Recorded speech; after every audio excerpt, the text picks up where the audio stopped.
Саляму алейкум ва рахматуллахи ва баракатух. Бисмиллах. Альхамдулиллах. Вассалату вассаляму аля расулиллах. Уроки братства. И Всевышний Аллах в Коране говорит, суратуль Бакара, 166 аят. Аллах говорит: Аль-Ахилляу, то есть Ахилля от слова Халиль, Халилюр Рахман. Это множественное число. Это не сура Бакара, это следующая аят, оказывается, сура Бакара, это другой аят. Всевышний говорит Аль-Ахилля, то есть множественное число слова Халиль. Халиль – это любимый друг. Откуда мы знаем это слово? Ибрахим, алейхиссалям, он кто? Халилюр Рахман. Он любимщик, любимый друг Аллаха. И Аллах говорит Аль-Ахилля, то есть любимые друзья, любящие друг друга друзья в этой жизни. Да, они дружили вместе, общались, может быть, были в одном классе учились, в одном курсе, вместе служили в рядах советской или российской армии, да? Вместе, может быть, они бизнес делали, соседями жили, они любили друг друга.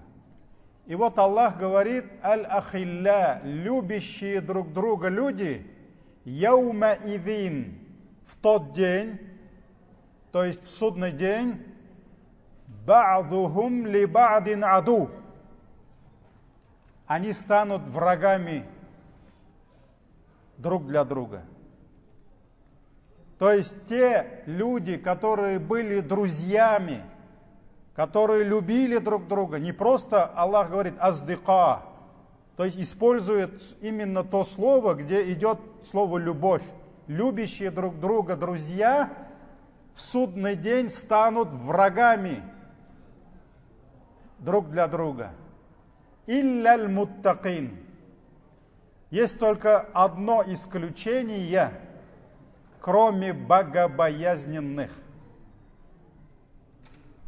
То есть только те друзья, которые были богобоязненными и дружили друг с другом ради Аллаха, только они останутся вечными друзьями.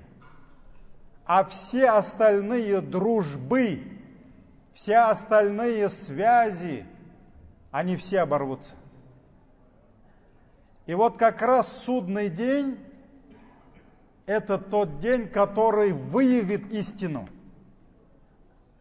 И, может быть, эти люди дружили на протяжении 10 лет, 20 лет. Может быть, они всю жизнь были какими-то там братьями, друганами, да, пацанами. Но судный день покажет их истинное отношение друг к другу. Аллах говорит, все станут врагами друг для друга. Все. Кроме только богобоязненных верующих. Поэтому только братство в исламе, только искренняя любовь одних верующих к другим верующим, то есть любовь ради Аллаха, останется вечной. Все остальные связи, все остальные дружбы, вся остальная любовь друг к другу, пусть это будут родственные связи, они оборвутся. Пусть это будут имущественные связи, они всю жизнь делали один бизнес. Они всю жизнь были партнерами, может быть, помогали друг другу, но они не шли по пути истины. Все, они станут врагами. Все друзья по интересам. Может быть, они состояли в клубе любителей собак, да? О, мы там вместе, да, 20 лет уже в клубе любителей животных, да? не знаю, может быть, они там другие какие-то общества будут представлять. Неважно. Может быть, они собутыльники, всю жизнь дружили вместе, там, делили бутылку, да? Неважно. Абсолютно все связи, все дружбы оборвутся. Любовь превратится в ненависть друг к другу. Дружба превратится в вражду. Когда? Когда наступит судный день. И останется только одно братство. Братство в исламе. Когда братья будут брать друг другу за руки и будут, если один пойдет по пути невежества, по пути грехов, он будет его останавливать. Он будет делать ему насихат. Они будут идти вместе к милости Аллаха, по пути истины и к его раю. Только они останутся друзьями. Поэтому Всевышний, вот как раз суратуль Бахара, 166 аят, он говорит: «Ватакаттаат» и оборвутся, злячек, оборвутся бихимуль асбаб, все их причины для дружбы. То есть их связывало ряд причин, чтобы они были вместе.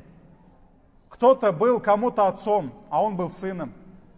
Кто-то был брат, сестра, дядя, племянник. Мы сейчас говорим про родственные узы. Эти узы оборвутся.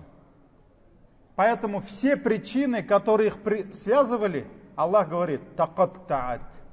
Они все оборвутся. Вот эти нити, они все оборвутся. Тын-тын-тын-тын. Судный день. И поэтому дружба, еще раз говорю, превратится в вражду. Добрые пожелания, которые, может быть, они там за тостом, да, за столом там желали для себя, для друга, они превратятся в проклятие друг против друга. Сура Абаса. Аллах говорит: яума, в тот день, то есть в судный день, яфирру, то есть он будет убегать, он отвернется, он убежит. Аль-мар'у, человек убежит от кого? Яума яфирру аль-мар'у мин ахи. Он убежит от своих братьев. То есть братья, которые были детьми одних родителей, здесь речь идет о ком? О родных братьях, которые не следовали истине. И поэтому в судный день они не скажут, когда на них обрушится гнев Аллаха, когда здесь пылает огонь, здесь стоят весы справедливости, и на чаше весов благодеяний ничего нет, грехи, грехи, грехи. Ни один брат не скажет: а где мой брат? Я бы взял бы у него несколько грехов. Пусть он будет в раю, а я буду гореть в аду. Аллах говорит: яума яфирру аль-мар'у мин ахи. В тот день человек убежит от своего брата. Ему не нужен будет родной брат. Ва уммихи, он убежит от своей матери. В судный день грешнику мать не нужна будет. Он будет только о себе думать. И даже за свою мать он не будет переживать. Он убежит от своей матери. Ва уммихи, ва аби. Он убежит от своего отца. То есть страх судного дня, трепет судного дня, ужас судного дня доведет человека до такой степени, что он откажется от своих самых близких людей. Аллах сказал: от братьев, от матери, от отца. Васахибатихи. Мужчина откажется от своей жены.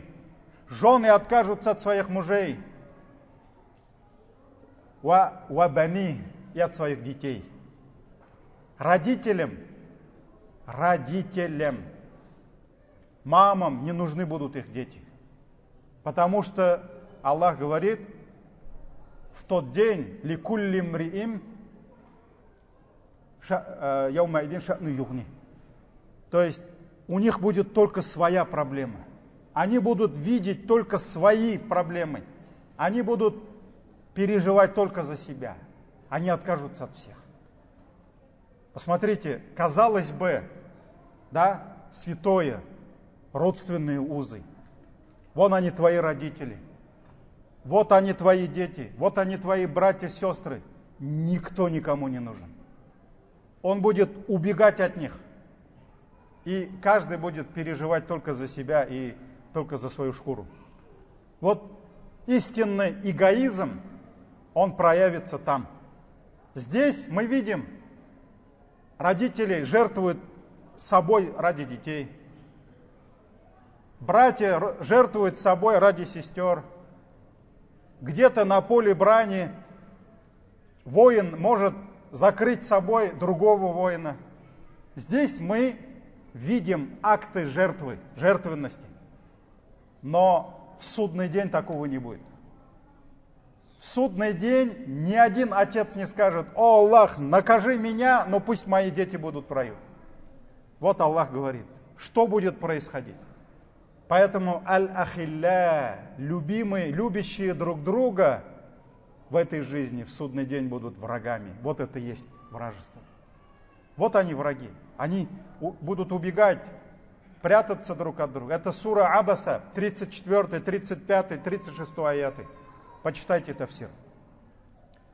Суратуль Мааридж, ступени. Аллах говорит: юбассирунахум. В судный день они увидят друг друга. Родные, близкие. Они увидят там друг друга. Аллах им покажет друг друга. Яwadдуль муджриму лау яфтади мин азаби яума идин. И в этот день грешник, который поймет, что пришел его час, пришел час расплаты. Все. Он весь в грехах. Вот он ад. Все. Скоро его постигнет гнев и наказание Аллаха. И он это поймет. И Аллах говорит, тогда грешник, чтобы как-то искупить себя, спасти себя от наказания, он готов будет отдать своих детей. Если Аллах ему скажет: отдай своих детей, отправь их в ад, за это ты будешь в раю. Аллах говорит, он отдаст своих детей, чтобы искупить свои грехи. وَصَاحِبَتِهِ وَأَخِيهِ. Он отдаст свою жену. Может быть, они прожили 30 лет. Раньше люди жили дольше. Если раньше люди жили столетиями, Адам жил 1000 лет, и супружеская жизнь в браке, она была дольше. Неважно. Неважно. Никто не вспомнит там свою жизнь. Ой, Матурем, мы там с тобой столько жили, столько прошли. Неважно. Тут ад горит. Тут гнев Аллаха. Ангелы будут дрожать перед гневом Аллаха. Святые пророки будут дрожать перед мощью, перед наказанием Аллаха. Даже пророки будут молчать. Только наш пророк будет шафаа делать, заступаться за людей. Поэтому вот в это время Аллах говорит, чтобы как-то облегчить свою участь, Он готов отдать всех своих детей. Он готов отдать свою жену, своих братьев. Он готов будет отдать все свое семейство, свое племя, свой народ, который опекал его. То есть люди жили племенами, кланами, они защищали друг друга, они опекали его. Вот у него дяди, так же, как и курайшиты, например, да? То есть он будет готов отдать всех на растерзание в адское пламя, чтобы только спасти себя. Уамен, идем дальше. Уамен фил арды джамиан, thumma юнджи. И если это спасет его, он отдаст каждого на земле. Каждого. Вот представьте себе, сегодня на этой земле говорят чуть меньше 8 миллиардов, я не знаю, последние цифры не смотрел, да, людей. Сколько людей на этой земле жили от Адама до последнего. И все они встанут перед Аллахом. Это будет огромное количество людей. Только Аллах знает, сколько их. Там же еще будут дети, которые родились и умерли. Все там будут. И вот Аллах говорит, «Ваман фил арды джамиан». Вот все, кто там, Он готов их отдать. Все. Если Аллах скажет, вот ты готов пожертвовать всеми людьми, всем человечеством, чтобы себя как-то спасти, сумма юнджи, а потом сам спасется, он всех отдаст. Вот это истинный эгоизм будет в судный день. Поэтому никаких родственных связей, никакой даже материнских чувств не будет, потому что перед тобой наказание Аллаха. Ни братьев там не будет. Мы там вместе прошли, Аллах, давай нам вместе в раю или там в аду вместе будем. Нет такого. Вот Аллах говорит. И таких аятов очень много. Человек, даже ему если скажут, чуть-чуть тебе наказание будет полегче, он готов отдать всех, чтобы искупить только себя, спасти себя. Вот поэтому Аллах говорит, любимые, любящие друг друга друзья в судный день будут врагами. И не только это. Многие люди еще, я эти аяты не буду приводить, потому что это займет очень много времени. Это большая тема. Аль-Ифтида, искупление в судный день, желание искупить себя в судный день. Это большая тема, там очень много аятов. И Аллах Тааля описывает, как они будут проклинать друг друга. Дети будут проклинать своих родителей за то, что они воспитали их в куфре, в неверии. Народ будет проклинать своих предводителей и за то, что Аллах приготовил им наказание за их невежество, за их куфр, они будут винить своих вождей. Они будут винить своих идеологов, они скажут, это он нас заставил, это они нас заставили, это он меня заставил грешить, брать риба, кредит или еще что-то, или еще что-то. Они начнут искать виноватых, чтобы как-то себя оправдать. Ну, конечно, это им не поможет. Поэтому это страшный день. Аллах говорит, это тяжелый день будет, очень тяжелый, когда даже ангелы будут трепетать перед Аллахом. Поэтому вот это есть преимущество братства, любви ради Аллаха. Когда все идет ради Аллаха, когда все идут по пути истины, иншаллах, эта дружба останется. И эти друзья, они войдут в рай. И как Аллах описывает в Коране, они будут встречаться в раю, вспоминать свои какие-то жизненные случаи, какие-то проблемы свои, восседая на ложах, да, и вот только эта дружба останется. Идем дальше. Также братство, любовь к своему брату ради Аллаха,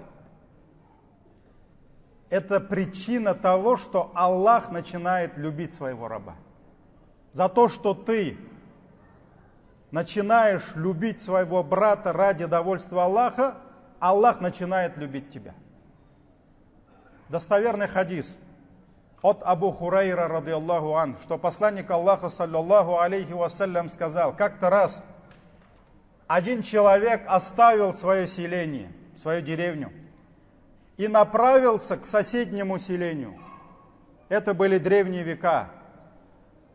Он пешком идет, оставив свое селение в соседнее селение, чтобы посетить, проведать своего брата.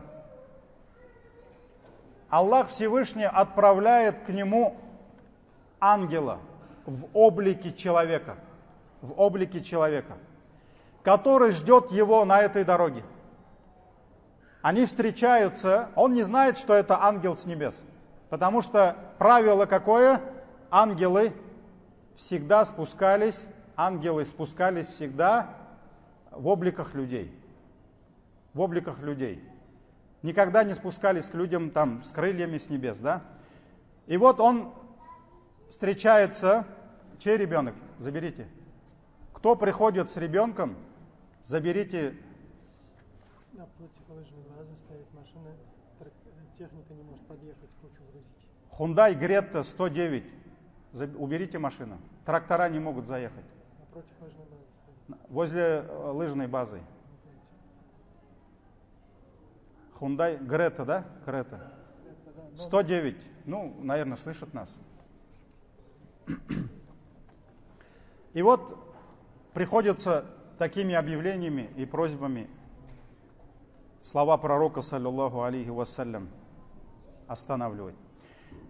И вот ангел стоит на его дороге в облике человека и спрашивает: ты куда идешь? Ты куда идешь? И он ему отвечает: я хочу проведать своего брата вот в этом селении. Там живет мой брат, то есть не родной, а брат в исламе, брат мусульманин. Я хочу его проведать. И тогда этот путник спрашивает: он тебе что-то должен? То есть, может быть, он тебе обещал что-то, может быть, он твой должник, чтобы ты... То есть, может быть, есть какая-то мирская причина, чтобы проведать его. Он говорит: нет. А в чем дело тогда? Зачем ты идешь к нему? Он говорит: я иду к нему просто потому, что я его люблю ради Аллаха. Вот я просто люблю его ради Аллаха. И тогда этот путник сказал: поистине я Расулуллах. Я посланник Аллаха, которого Он отправил меня к тебе с небес, чтобы передать тебе, что великий Аллах любит тебя точно так же, как ты полюбил своего брата ради него. То есть так же, как ты полюбил своего брата только ради него, Аллах отправил меня с вестью, чтобы я сообщил тебе, что Аллах тоже тебя любит. То есть, что означают эти слова? Значит, твоя искренняя любовь к брату – причина того, что Аллах начинает любить тебя. Поэтому Аллах специально отправил этого ангела в образе путника, чтобы он сообщил ему эти слова. Это достоверный хадис. Следующий хадис у имама Тирмизи. Также передал нам Абу Хурайра, радийаллаху ан, что посланник Аллаха, алейхиссалату вассалям, сказал: к тому человеку, кто навещает больного или посещает своего просто брата, не обязательно больного, посещает своего брата ради Аллаха, к нему обращается ангел с небес и говорит: да будешь ты доволен, и да будет благословенный твой путь, и да обретешь ты свое жилище в раю. То есть Аллах приказывает ангелу, чтобы он превозгласил. То есть ты совершил благое, и твой путь, он благословенный, потому что ты идешь к кому? К своему брату проведать его. И ты обретешь свое жилище в раю за то, что ты это совершаешь. Поэтому, дорогие братья, вот это сунна, которая, к сожалению, вот есть у нас список таких сунн, они называются сунной забытые. И вот современные технологии, современные пути коммуникации, связи, это все благо. Да, ты можешь телефон достать, позвонить маме, позвонить брату и за секунды там решить какие-то проблемы. Это все благо. Но, получая вот эти комфортные условия общения, мы теряем великую сунну. Эта сунна называется аз-зиярату филлях. Посещение друг друга ради Аллаха. Аллах ризалыгы үшін бір-біріңнің халін білу. Посещение, не звонок, не смс-ка, а посещение, когда ты оставляешь свои дела, оставляешь свой дом, может быть, оставляешь свое селение и едешь куда-то, идешь куда-то в соседний город, в соседнюю республику, может быть, в соседнюю страну куда-то, да? просто с одним намерением. Посетить твоего брата. Проведать, как у него дела. И это есть поклонение.